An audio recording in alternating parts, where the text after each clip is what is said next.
So, B'ezrat Hashem, we'll continue Hilchot Tshuva. We heard of Maoz, Hashem Yeshurenu Chayo. The Gemara says that on Rosh Hashanah, Shlosha Sfarim Niftachim. These 3 books that open. One book, Tzadikim Gmurim, complete Tzadik. The whole year he went to pray, the whole year he did the right things, the whole year he studied Torah. So those type of people, straight on Rosh Hashanah, they're signed off the Chaim Tovim. That's it, for a good year. Then there's another type of people which calls Reshaim Gmurim, right? They're signed off, unfortunately, Rosh Hashanah for death, right? So they're signed off Sefer Shel Mitah. But then there's a 3rd book, Benonim, middlemen. What is a middleman? There is a passage in Netanya, Rava tells Abaye, middleman is us. Middleman is us, Benonim. You know who's Rava? Rava was one of the biggest geniuses that ever existed in Talmud, right? Rava, right, was Gaon Atzum. And he's telling Abaye, you know, I'm middleman. If he's a middleman, where are we? Where are we, right? But there is such a concept, middleman, Benoni. And those type of middlemen, the Gemara says, Tluim ve'omdim. They're in suspense, they're suspended. Like, till Kippur, there's in heavens, they're written in the middle book. And then by Kippur, when Kippur comes, Bashamayim, in heavens, they decide where they're going to write them.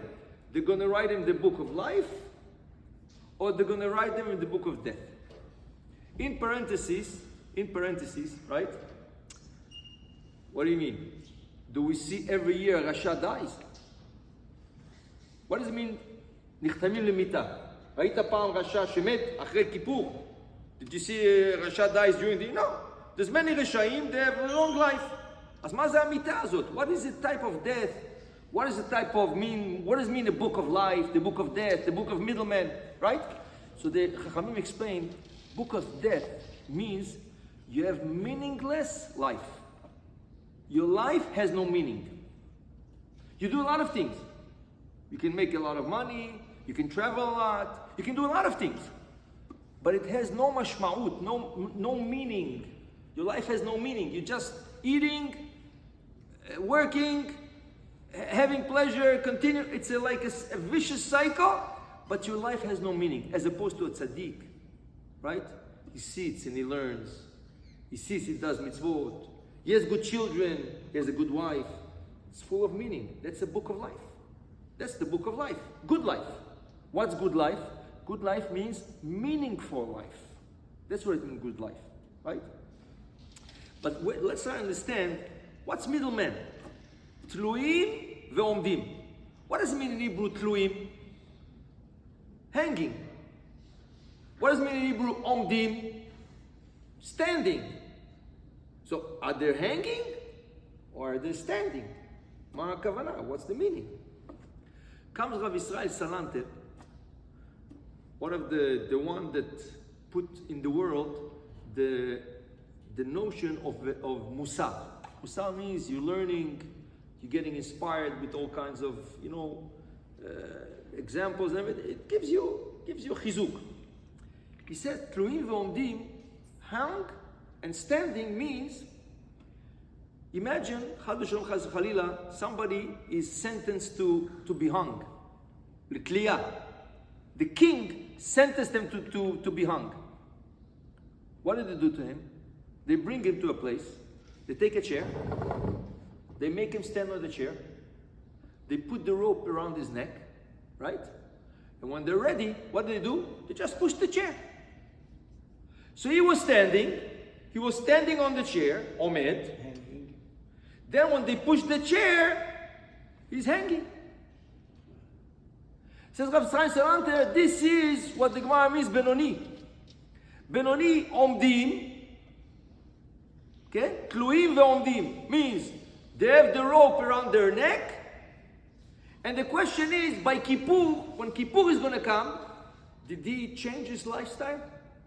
Did he do anything for the good? so we can take off the rope from him? We take off the rope? Or no, he didn't change anything. He stayed the same thing. So we're going to push the chair. Says Rav Israel Salanter, the Aseret Yemei Tshuva is the decision what to do with this person. But meanwhile, he's standing on the chair, the rope around his neck, and then they decide. Yeah?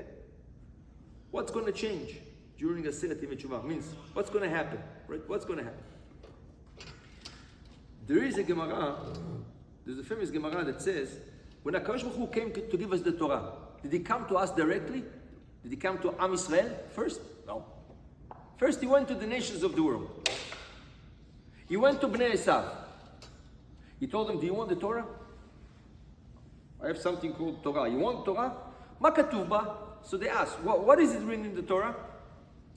So he told them, Lo tirtzach. You're not supposed to kill people. You're not supposed to murder people. Oh no, we cannot accept that. This is our essence. We live by that.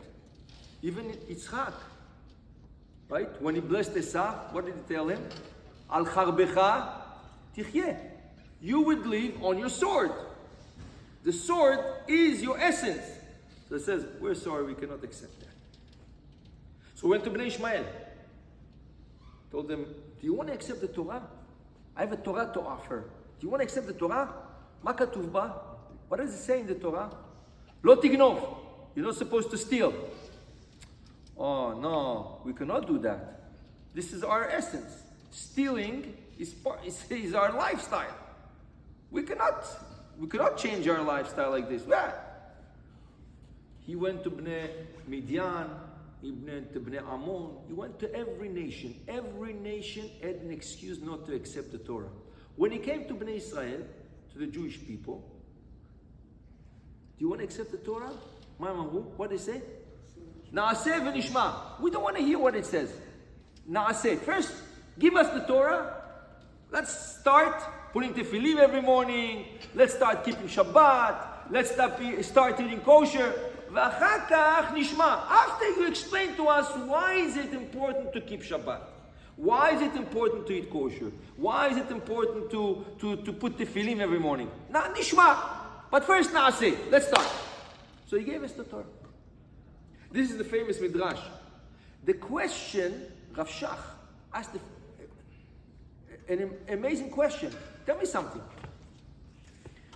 The Torah, when it says Lo tirtzach, don't kill, is it the first time it shows in the Torah? Is it the first time in Aseret HaDibrot when it says not to kill? No.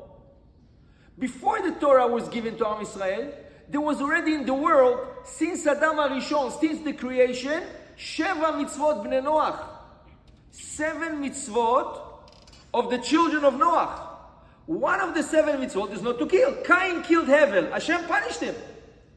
So Hashem told him, you know what? I'm not going to punish you right away. I'm giving you 7 generations and then I'll punish you. How did Cain die? His own great-great-grandson shot an arrow and he killed him. Right? So he was punished.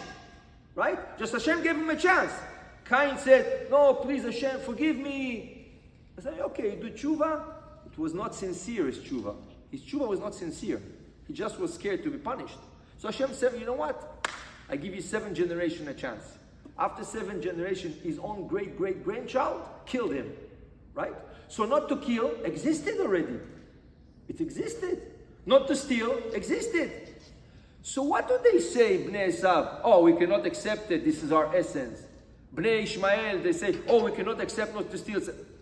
This is Sheva mitzvot Bnei Noach. Before the Torah was given. So they must practice it. If they want it or not, they do not have to accept it. This was accepted in the time of Noach.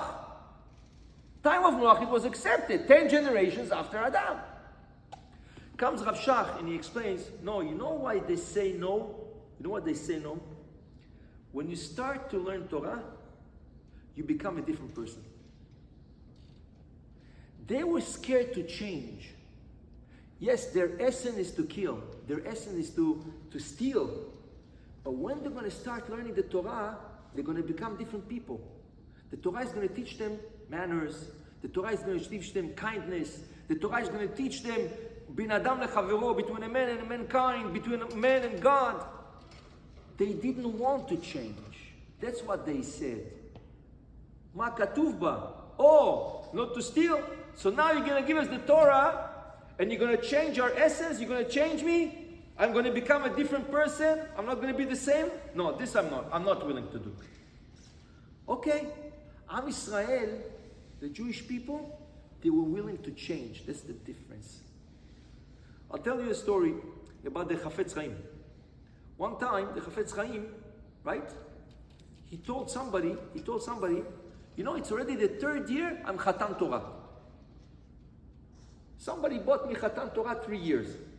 So the Chafetz Chaim told the person, but I wonder something. How can I be Chatan Torah 3 years? In order to be Chatan, you were married to the Torah, Chas v'shalom, you got divorced, and you remarried. But if you're married and you continue studying Torah, you cannot become Chatan again. You're the same Chatan. So it's not marrying the Torah again. So what does it mean Chatan Torah twice, or 3 times, or 4 times? You're the same person. If you got divorced, you got separated, so then you can become a Chatan again.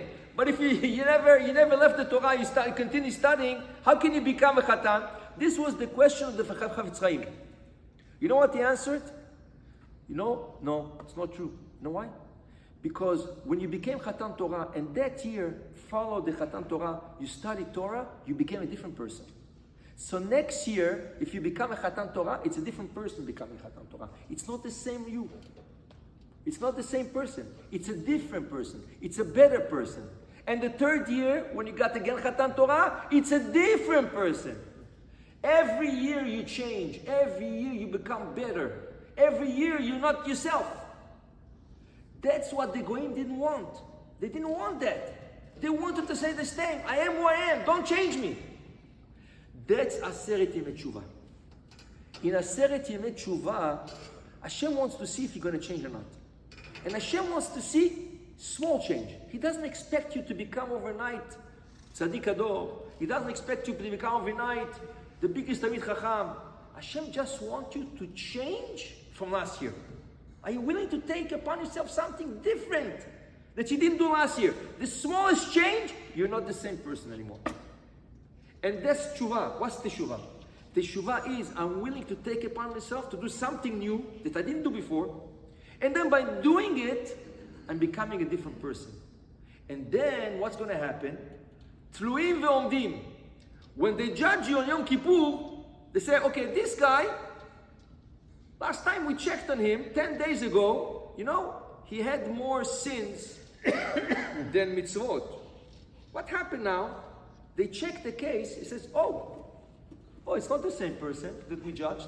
It's a different person. Let him go. It's not the same person. We're not talking about the same person. Let him go. They forgot about what you did last year. Because they cannot talk about you. Because you is not you. You became a different person. So that's Aseret Yemei Tshuva. Aseret Yemei Tshuva is to do things that we didn't do before. And to make a change in ourselves. And once you change, right? Bashamayim, you also change. Bashamayim, you also change. Right?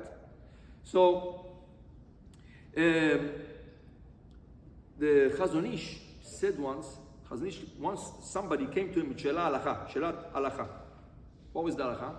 There was an Avrech in Bnei Brak, an Avrech. He was giving a class in Bnei Brak, but he had to walk half an hour by foot. You know, a lot of people in Israel, either they take a bus, either they walk. Not a lot of people can afford a car. Right? Or scooter, this new thing, scooters. So he walked every day, half an hour to give shiur. Right? How many people he had in the class? 10 people. 10 people he had in the class. So, one day, it was raining, pouring, like today. Pouring rain. So he had a safek, he had a doubt.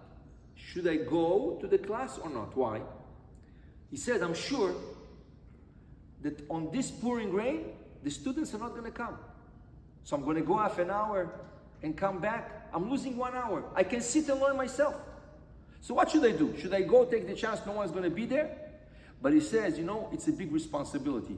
You're giving a Torah class, and people are going to come, maybe, they're going to wait for you. So he didn't want to take the decision upon himself. He went to the Chazon Ish in Bnei Brak to ask him Shelat Halacha. So he came to the rabbi, he says, Rabbi, listen, I go half an hour, I come back. I'm sure no one's going to come. Should I go? The rabbi told him, you're sure no one's going to come? He says, Rabbi, I know my students. With this rain, they're not going to come to the shul. So the Chazon Ish told him, if you're sure that all 10 of them are not going to come, there's no point of going. That's what the Chazon Ish answered. But, he told him, I'm basing myself on what you're telling me. He said, yeah, Rabbi, I'm telling you, no one's going to come. The only one is going to come, he continues, the only one is going to come is the Shamash, the one opening the Bet HaKnesset. He's going to come. Usually we sit and learn. He sits and listens. If he waits that we finish the class, and then he closes the Bet HaKnesset. Oh, says the Chazon Ish, that's something else. It's a different halacha. Says what? He sits and listens. Do you know that this Shamash, even though he doesn't sit by your table to learn with you, the fact that he listens, he becomes a different person. If he becomes a different person, you're not allowed not to go. So he told him, in the rain, you have to go just for this Shamash. Even he's just there listening from the side. He's just coming to open and close the Bet HaKnesset, the shul. But the fact that he listens to you a little bit, right? That's more than enough. We don't understand when somebody listens one Dvar Torah, one small thing, it can change his life. His whole lifestyle can change. Just because you told him something and you touched him. It touched his heart, right? It touched his heart. So the Chazon Ish told him you have to go. So this is what we have to understand. Aseret Yemei Tshuva is a time that we have to change. We must. It's a must. You cannot step in one place. Why? Kloim v'omdim. We're not going to say we're tzaddikim. We're not going to say we're reshaim. So what are we? We're not better than Rava. Then says he's Benoni. What? We're better than him? No. So we're Benoni. So you're Benoni, what is it? Suspense. Right? Standing. Kloim v'omdim. But a small change can take off your case completely. Why? Because B'Shamayim they say, oh, it's not this guy. Forget it. Let him go. It's not him we're discussing last year. This is a different person. So B'ezrat Hashem should give us the koach and the chokhmah to make tshuva this year. Baruch Adonai L'olam. Amen ve'amen.